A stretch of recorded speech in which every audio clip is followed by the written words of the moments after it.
দেখো বন্ধুরা, সোনাঝুরিতে এসেছি, শান্তিনিকেতনে। সোনাঝুরি থেকে অনেক কিছু কিনলাম, তোমাদের দেখাবো। দেখো কত লোক।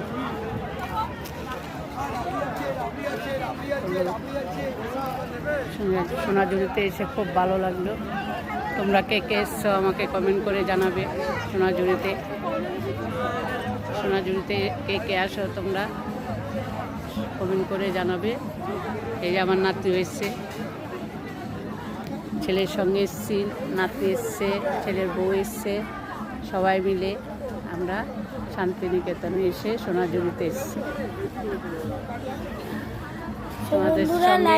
তোমাদের সঙ্গে শেয়ার করলাম। তোমরা লাইক কমেন্ট শেয়ার করো। আর তোমরা কে কে এসছো আমাকে কমেন্ট করে জানাবে অতি অবশ্যই। Thank you.